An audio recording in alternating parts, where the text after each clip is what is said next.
Okay, let's talk about something that's, well, it's really uncomfortable. We're going to dive into a choice that millions of parents are making right now. They think they're doing the absolute best thing for their kids, but they might actually be walking straight into a financial trap, one that could completely derail their own future. So, yeah, let's get into it. Just let that sink in for a second. That one sentence, it just perfectly captures the brutal, heartbreaking paradox we're talking about today. It sounds like a story of love, right? Of sacrifice? But it's also about a financial calculation that has gone terribly, terribly wrong. It's a trade that feels so noble on the surface, but as we're about to see, the cost is just devastating. And look, this is not some rare, isolated case. We're talking about nearly half of all parents. 43% are putting their own retirement security at risk to pay for their kids' college education. This is a huge, widespread thing, a silent crisis that's unfolding in living rooms all across the country, and it's all disguised as just being a good parent. So, to really get our heads around how this actually happens, let's zoom in on the real story of a guy named Robert. His experience really puts a human face on these numbers. It shows you the step-by-step decisions that can lead a family to a financial point of no return. All right, so let's break this down. Robert is 56 years old. He's been working and saving for 32 years, and he's got $173,000 in his 401k. But he took on almost $150,000 in loans to pay for his daughter's private university degree. That leaves him with a monthly bill of over $1,200, a payment he is going to be making until he is 71 years old. Now, Robert would probably tell you it was all worth it, to give his daughter that debt-free start. But the argument we're exploring here is that this isn't a gift. Not really. It's actually a fundamental misunderstanding of personal finance. You're sacrificing the parent's future to solve a problem that the child is actually way better equipped to handle. So, how does this happen so easily? Well, the main culprit is a specific kind of loan that seems really helpful and straightforward, but it is just loaded with risk for parents. We need to talk about the Parent Plus loan. And when you put them side by side like this, the danger becomes crystal clear. Parent Plus loans, they're in the parent's name, not the student's. They have much higher interest rates. And this, right here, this is the kicker. They have almost none of the critical safety nets, like income-based repayment plans or forgiveness options that come standard with regular federal student loans. This gets to the absolute core of why this whole setup is so, well, just backwards.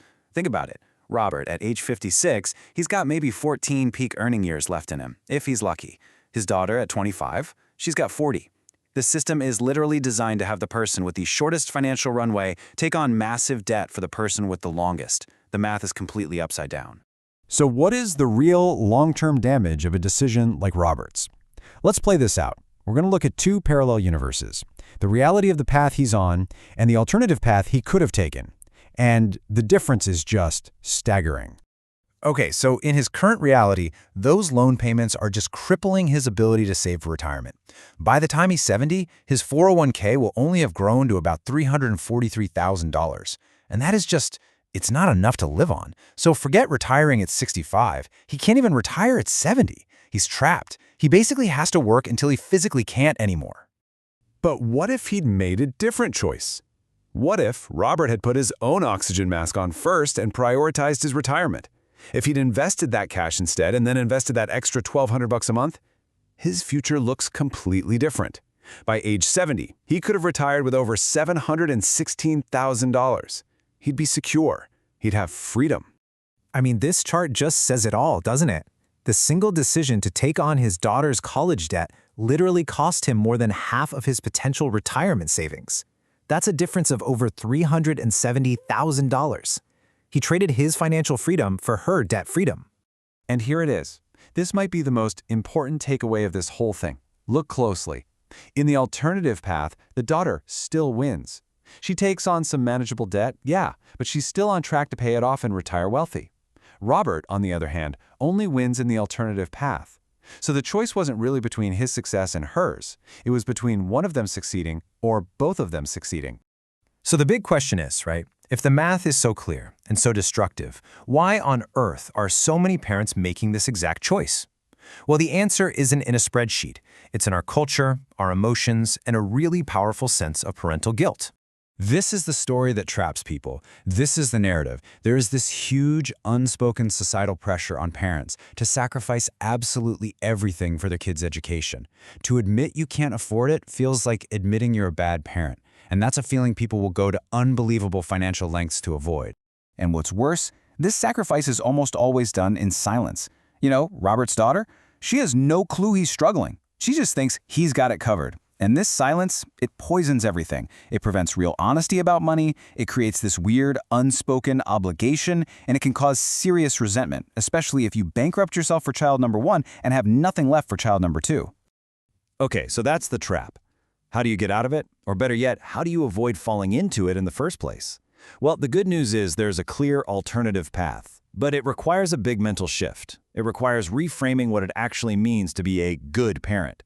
And it starts with understanding that your own financial health is one of the greatest gifts you can possibly give your kids. So here's the game plan. It's 5 steps. 1, if you're already paying, you have to stop right now and have that brutally honest conversation. 2, run the numbers and see what this is really costing your retirement. 3, if you haven't started, just don't. Commit to not taking on this debt. 4, and this is the big one, prioritize. Your retirement has to come before their college tuition.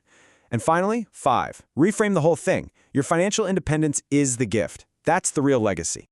And this right here is exactly why. This is the whole argument in a nutshell. Think about it. Which is a bigger burden? A student loan that your child could manage and pay off over time, or a parent that they have to financially support for 20 or 30 years in retirement? By taking care of yourself, you are freeing your children from a much heavier, much more stressful burden down the road. So we'll just leave you with this question to chew on. A debt-free start for your kids sounds amazing, of course it does. But what if the greatest act of parental love isn't paying for college? What if it's ensuring that you will never ever be a financial burden on them? It's a really powerful idea and definitely something worth thinking about.